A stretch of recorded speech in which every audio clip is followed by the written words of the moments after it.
ನಾಳೆ ಹುಣ್ಣಿಮೆ ದಿನ ಶ್ವೇತ ವರ್ಣದಲ್ಲಿ ಕಾಣುವ ಚಂದಮಾಮ ನಾಳೆ ರಕ್ತದ ವರ್ಣದಲ್ಲಿ ಗೋಚರವಾಗಲಿದ್ದಾನೆ. ಈ ಮೂಲಕ ನಾಳೆ ಒಂದು ಅಪರೂಪದ ಖಗೋಳ ವಿದ್ಯಮಾನಕ್ಕೆ ಇಡೀ ಜಗತ್ತು ಸಾಕ್ಷಿಯಾಗಲಿದೆ. ಇದು ಎಷ್ಟು ಗಂಟೆಗೆ ಗೋಚರಿಸಲಿದ್ದಾನೆ ಎಂಬುದರ ಕಂಪ್ಲೀಟ್ ರಿಪೋರ್ಟ್ ಇಲ್ಲಿದೆ ನೋಡಿ. ನಾಳೆ ವರ್ಷದ ಕೇತುಗ್ರಸ್ತ ಚಂದ್ರಗ್ರಹಣ. ಹೋಳಿ ಹಬ್ಬದಂದೇ ಅಪರೂಪದ ಚಂದ್ರಗ್ರಹಣ. ರಾಜ್ಯದ ಹಲವು ದೇವಾಲಯಗಳ ದೇವರ ದರ್ಶನಕ್ಕೆ ಬ್ರೇಕ್. ಆಕಾಶದಲ್ಲಿ ನಾಳೆ ಒಂದು ಅಪರೂಪದ ಖಗೋಳ ವಿದ್ಯಮಾನಕ್ಕೆ ಸಾಕ್ಷಿಯಾಗಲಿದೆ. ವಿಶೇಷವೆಂದರೆ ಬಣ್ಣಗಳ ಹಬ್ಬ ಹೋಳಿಯ ದಿನವೇ ಈ ಕೇತುಗ್ರಸ್ತ ಚಂದ್ರಗ್ರಹಣ ಸಂಭವಿಸುತ್ತಿರುವುದು ಜ್ಯೋತಿಷ್ಯ ಶಾಸ್ತ್ರದ ದೃಷ್ಟಿಯಿಂದ ಭಾರಿ ಕುತೂಹಲ ಮತ್ತು ಮಹತ್ವವನ್ನ ಪಡೆದುಕೊಂಡಿದೆ.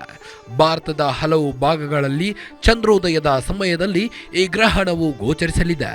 ಇನ್ನು ನಾಳೆ ಚಂದ್ರಗ್ರಹಣ ಕೇವಲ 8% ಮಾತ್ರ ಗೋಚರವಾಗುತ್ತೆ. ಗ್ರಹಣ ಅಂತ್ಯಕಾಲದಲ್ಲಿ ಸ್ವಲ್ಪ ಹೊತ್ತು ಕಾಣಿಸುತ್ತೆ.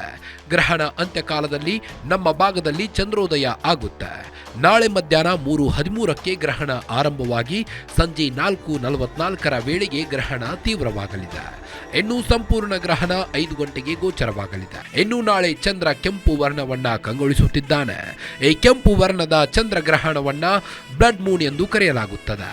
ಇದು ಉತ್ತರ ಅಮೆರಿಕ, ಆಸ್ಟ್ರೇಲಿಯಾ, ಏಷ್ಯಾದಲ್ಲಿ ಗೋಚರವಾಗಲಿದೆ. ಭಾರತದಲ್ಲೂ ಸಹ ಕೆಲ ಸಮಯ ಈ ಕೇತುಗ್ರಸ್ತ ಚಂದ್ರಗ್ರಹಣ ಗೋಚರವಾಗಲಿದೆ. ಲಕ್ನೋ, ದೆಹಲಿ, ಇಟಾನಗರ ಮುಂತಾದ ನಗರದಲ್ಲಿ ಗೋಚರವಾಗಲಿದೆ ಎಂದು ತಿಳಿದು ಬಂದಿದೆ. ಇನ್ನು ನಾಳೆ ಕೇತುಗ್ರಸ್ತ ಚಂದ್ರಗ್ರಹಣ ಇರುವುದರಿಂದ ರಾಜ್ಯದ ಕೆಲವು ದೇವಾಲಯಗಳ ದರ್ಶನಕ್ಕೆ ಬ್ರೇಕ್ ಬಿದ್ದಿದೆ. ಮೈಸೂರು ಚಾಮುಂಡೇಶ್ವರಿ ದೇವಾಲಯದಲ್ಲಿ ಮಧ್ಯಾಹ್ನ 3 ಗಂಟೆಯಿಂದ ರಾತ್ರಿ 8 ಗಂಟೆಯವರೆಗೆ ದರ್ಶನಕ್ಕೆ ಬ್ರೇಕ್ ಹಾಕಲಾಗಿದೆ. ಇನ್ನು ಧರ್ಮಸ್ಥಳದ ಮಂಜುನಾಥನ ದೇವಾಲಯದಲ್ಲಿ 1:30ರಿಂದ ಸಂಜೆ 7 ಗಂಟೆಯವರೆಗೂ ದರ್ಶನ ಇರುವುದಿಲ್ಲ.